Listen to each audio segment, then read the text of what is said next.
હમણાં અચાનક થયું એવું કે મને મારી જૂની ડાયરી મળી. જૂની ડાયરી, પીળા પડેલા એ પાનાઓ અને પાના ફેરવતા ફેરવતા એક જૂની યાદ મળી. યાદ હતી મારા પહેલા પ્રેમની, સ્કૂલવાળો એ પ્રેમ કે જેમાં બાળપણ ભરેલું હતું. આ મેચ્યોરિટીવાળા I want to grow old with યુના જમાનામાં મને મારો સ્કૂલવાળો I want to be kid with you વાળો પ્રેમ યાદ આવી ગયો. તમને ખબર, અમારી બંનેની હાઇટ વધારે હતી ઉંમર પ્રમાણે, અને કદાચ આખા ક્લાસનો ક્રશ એ મને પ્રથમ નજરમાં જ ગમી ગઈ હતી. કેટલી માસુમિયત હતી એ સ્કૂલવાળા પ્રેમમાં, માસુમિયત નાની નાની દરેક વાતમાં. હું તો ક્લાસ મોનિટર હતો, તો જ્યારે એને ગર્લ મોનિટર વાતો કરતા ઊભી કરી દે ત્યારે સર કે મેડમ આવે એના પહેલા એને બેસાડી દેવાની માસુમિયત. એન્યુઅલ ફંક્શનમાં એની સાથે જ ડાન્સ પાર્ટનર બનવા મળે એ માટે થતી પ્રાર્થનાઓમાં માસુમિયત.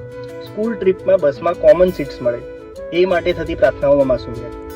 રિઝલ્ટના દિવસે મારા પહેલા એના માર્ક્સ જાણવાની માસુમિયત. પેન્સિલ લાવ્યો હોઉં તો પણ એની સાથે બસ વાત કરવાના બહાને એની પેન્સિલ માંગવાની માસુમિયત. અને સૌથી મોટું ગાંડપણ ભર્યું સ્વપ્ન જે સ્કૂલ ટાઈમમાં દરેક છોકરાએ જોયું હશે, કે સ્કૂલમાં અચાનક જ હુમલો થઈ જાય અને એમાં હું એને બચાવું, એ તો સૌથી મોટી માસુમિયત. આઈ થિંક જો અત્યારે આપણે લાગણીઓમાં આ બાળપણ લાવી દઈએ અને સ્વાર્થ ઓછો કરી દઈએ તો કદાચ એ જ નિર્દોષ ભાવ આપણા સંબંધોને લાંબુ આયુષ્ય આપી શકે છે.